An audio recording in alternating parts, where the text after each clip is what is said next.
welcome to our English news edition coming to you from Canal, Algérie. Let's start off with your headlines for today.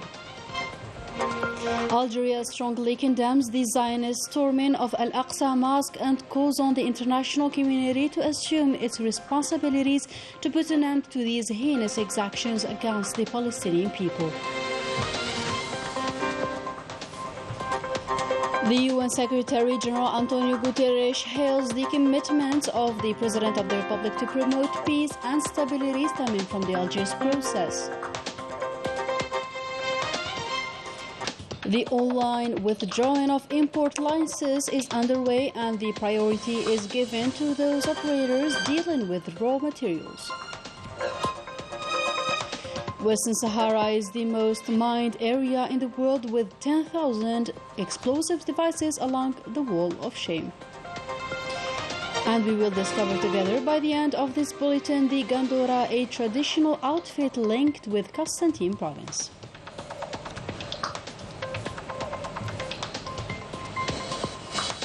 Good evening and welcome back. First in our news, Algeria strongly condemned the storming of Al-Aqsa Mosque by the Zionist occupation forces and the attacks against the worshippers and defenders of the mosque. These criminal practices represent a clear aggression against the holy places and a blatant violation of all international laws.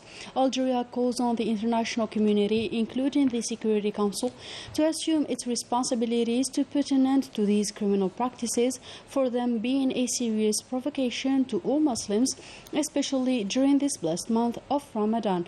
Algeria further reaffirms its constant position in favor of the Palestinian just cause and the right of the brotherly Palestinian people to establish their independent state with Al-Quds as its capital. Even during this blessed month of Ramadan, Palestinians are subject to violent acts. The Zionist entity has once again struck the Al-Aqsa Mosque as well as other cities located in the Gaza Strip. Several countries are calling on the occupier to put an end to these attacks that could lead to serious tensions in the region. Further details with Mehdi Sakabash. The situation in Palestine has escalated. The international community was called upon to assume its responsibilities and immediately intervene, notably after the attacks of the Zionist forces on the Al-Aqsa Mosque and the occupied Al-Quds. And this after the adoption of the resolution at the Human Rights Council of the United Nations concerning the inalienable right of Palestinians to self-determination. It is worth recalling that during a prayer of Ramadan in the sacred mosque of Al-Aqsa, hundreds of worshippers were caught up by surprise by metal bullets being fired as well as tear gas bombs. Nearly 400 Palestinians were arrested during the attack. Doctors indicated that they were prevented by police from entering and bringing help to the worshippers, proving once again the violence adopted by the Zionist entity. The spokesman of the Palestinian president, Nabil Abu Rudaina, warned against the Zionists' aggressions against the holy places, which could arouse a great explosion in the region. The Palestinian Minister of Civil Affairs, Hussein al-Sheikh, said that the level of the Zionists' brutality requires an urgent Palestinian, Arab, and international action. The Secretary General of the Arab League, Wissam Abul Ghait, the Secretary General of the Organization of Islamic Cooperation, and other countries like Saudi Arabia, Egypt, Jordan, Kuwait, Qatar, Turkey, and Iran condemned for their part as well this brutal attack. They were all calling on the occupier to immediately put an end to these provocations that could lead to further tensions in the region. In a report sent by the Secretary General of the United Nations, Antonio Guterres, to the Security Council on Wednesday, he hailed the President of the Republic, Abdelmajid Tebboun's commitment in promoting peace and security in the Republic of Mali, in addition to the President's direct involvement in the efforts aiming to implement the peace and reconciliation in Mali stemming from the Algiers process. Antonio Guterres also put forward Algeria's double role in leading international mediation Reconciliation, highlighting its initiatives aiming to overcome the current conflict hindering the implementation of the peace process, which according to him is the best way to consolidate peace and reconciliation in Mali. It is also worth mentioning that this report comes ahead of the Security Council meeting on the situation in Mali, due to be held in Russia on the 12th of next April.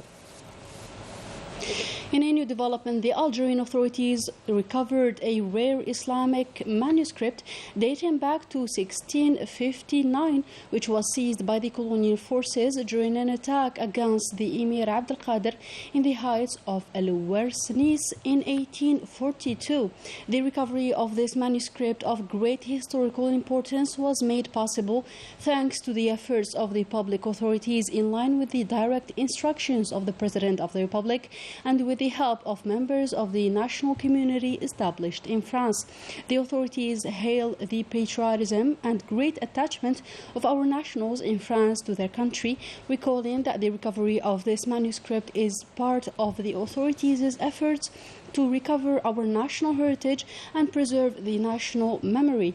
This objective is an absolute priority, which is part of the commitments of the President of the Republic in order to build the new Algeria worthy of the sacrifices of the martyrs and the principles of the November Declaration. In other news, Prime Minister Ayman bin Abdurrahman presided on Wednesday a meeting of the government during which 3 draft executive decrees in the field of knowledge economy, startups and micro-enterprises determining the organization of the National Agency for Self-Entrepreneurs and its running were discussed. The government then listened to a presentation in the field of trade on the spread of the Algerian Affairs Company abroad. In the energy sector, the government listened to a presentation on the prospects of developing the national production of natural gas, as well as the efforts made in quest of ensuring the availability of this vital product. Regarding the higher education sector, the government listened to a presentation on the construction project of a higher school in nanoscience and technology, as well as the higher school of the independent systems technology. Starting from this Wednesday, all the economic operators active in the field of importing raw materials and goods intended for resale will be able to withdraw their import license via the new platform dedicated by the Ministry of Trade. Further details with Ines Kilo. From now on, economic operators active in the field of importing raw materials and goods intended for resale by the state will be able to withdraw their import license via a digital platform launched by the Ministry of Trade. The economic operators residing in other provinces will no longer have to move to the ministry to withdraw their license. Everything will now be done via internet.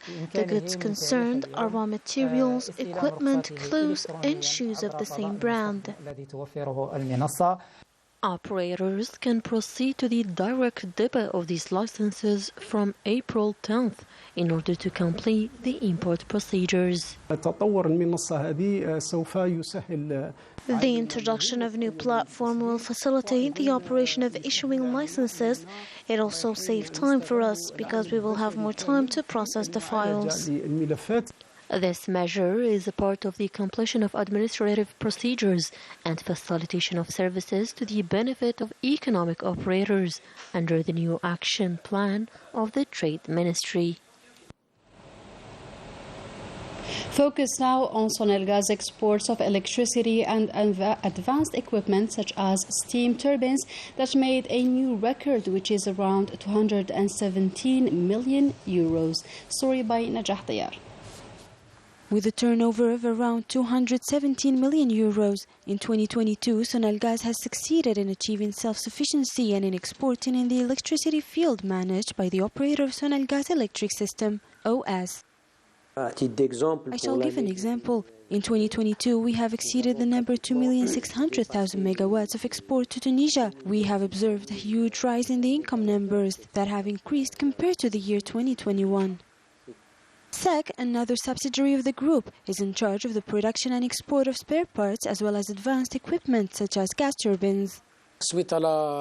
Given the qualification of our unit specialized in the industrial electric equipment manufacturing in Msila province, we have done 3 export operations of gas turbines to Netherlands. The revenues figure achieved in 2022 about 5 million euros. Sonalgas also shares its expertise in the field of electricity and gas by providing training in the schools spread across the country for the benefit of workers from several African countries. We have numerous training programs all over the national territory for the trainees in the country. For the other African countries, there are trainers who travel to monitor the trainees, and also online conferences are programmed. For the year 2023, we have a contract of 55,000 euros with Sonapel, that is electricity enterprise in Burkina Faso. We also have training program of 77,000 euros. Thanks to its various subsidiaries, Sonalgas has become a leader in the production, distribution and the manufacturing of electrical and gas equipment and components within the framework of the government strategy meant to increase the national integration rate and reduce the import bill.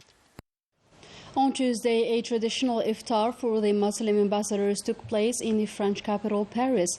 Organized by the Grand Mosque of Paris, this event aims to convey a message of tolerance and brotherhood, as well as to introduce the beautiful Islamic principles of solidarity. Report by Afaf Belhushat, taken up by Ines Glo. It is a traditional iftar meal served now by the Grand Mosque of Paris to the Muslim ambassadors in France, chaired by the Algerian ambassador to France and about 30 other diplomats invited as guests, including the French Minister of the Interior, in charge also of religions in this country, as an honored guest. Je suis venu présenter évidemment mes vœux, mon respect aux musulmans de France. I came to present my wishes and my respect to the Muslims of France here at Paris's Great Mosque.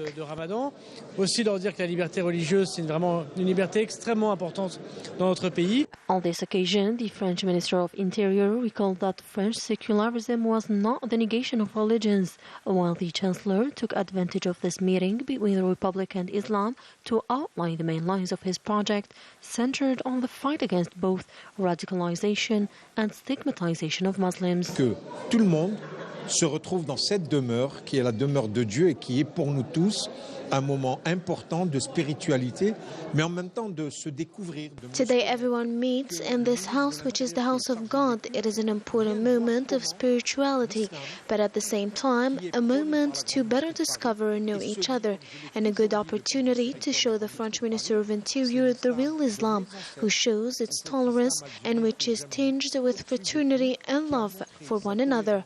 And this is the most important message that I want to transmit today to the Republic and to the Muslim and non-Muslim ambassadors. Transmettre à la République et aux ambassadeurs musulmans la Grande Mosquée de Paris. We are here today to highlight the values of fraternity and tolerance and mutual aid between members of the community and the society to which they belong. And the presence of the French Interior Minister was very important today. Réitérer les vœux de Monsieur le Président de la République à l'ensemble de notre communauté ici établie en France. We reiterated the demands of our President of the Republic to all our community here in France.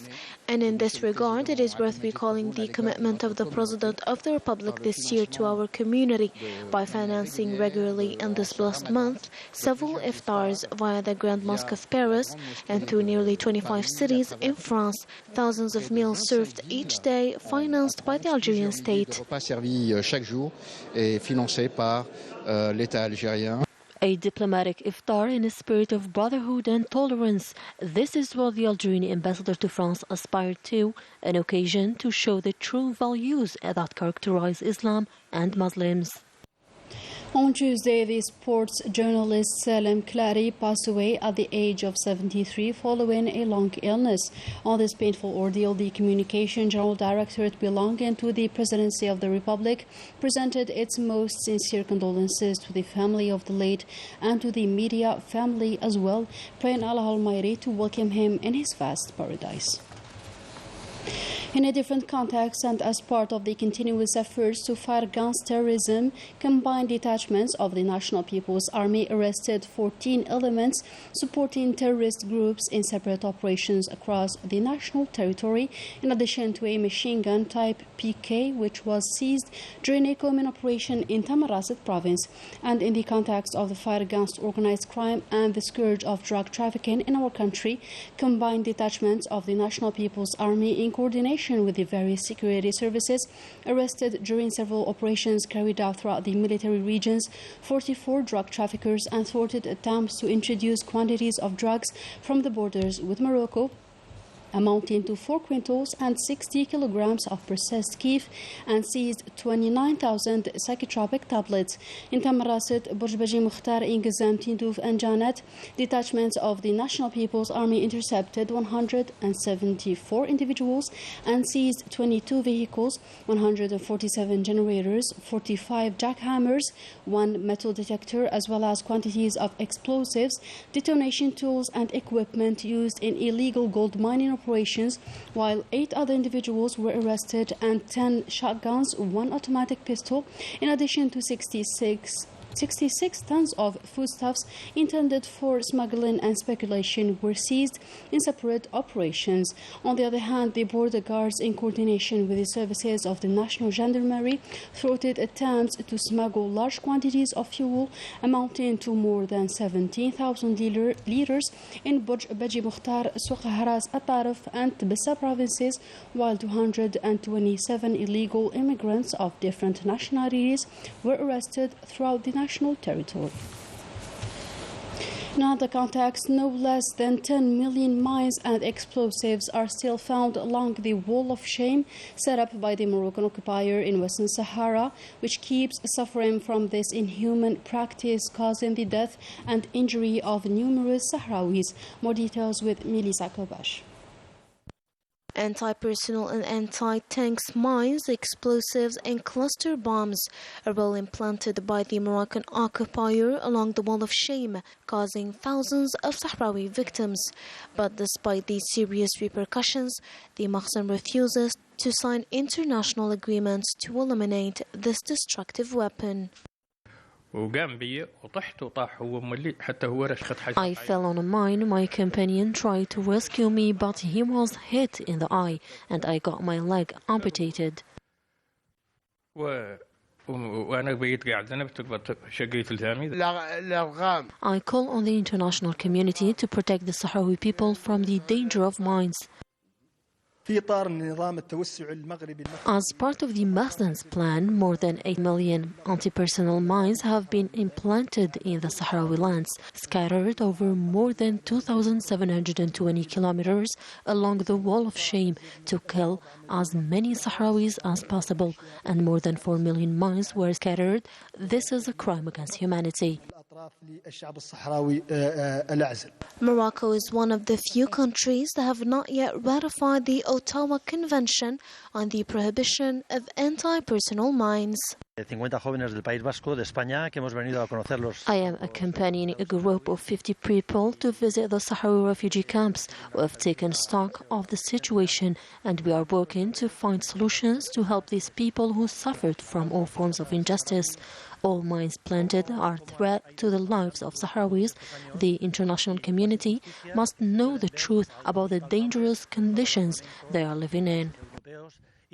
More than 72 types of mines have been identified, causing the death of many Sahrawi civilians, likely to increase with time. Though strongly condemned by international community, this crime against humanity remains unpunished. And we wind up our today's news with Zenith Hall in Constantine province, the hometown of El Gandora Qsantiniya, and where visitors come from all over the country to witness the creativity of the young designers of this valuable Algerian traditional outfit. Najah Tayyar has details. The Gandora of Constantine, embroidered with gold thread, was presented in an exhibition organized in Zenith Hall in Constantine. The visitors were able to admire the different models, embroidery and the colors of this ancestral outfit. We traveled to the past through this parade. We rediscovered the Gandura of Constantine, that is one of the oldest traditional outfits. The Irlila and Quftan al-Qadi acquire a great work of gold thread techniques such as al-Majbood and al-Fitla that are our pride. There are several types of al-Gandura. We can differentiate them according to the embroidery. Its embroideries vary from flowers to birds. Anchored in traditions, it dates back to the pre-colonial period. It was worn by wives of the beys and the aristocrats. This ceremonial outfit that is a part of the national heritage is being well preserved with its traditional making skills that are transmitted from generation to another. The Gandura of Constantine makers are so young but very creative in preserving the traditional patterns within their works. Despite the modernity of the clothing styles, the Gandura of Constantine remains an irreplaceable dress for the women of the region, as it is found in all the festive occasions, where it is exhibited as a valuable jewel. And with Algeria's unique heritage, we come to the end of today's program. Thank you for tuning in, and goodbye.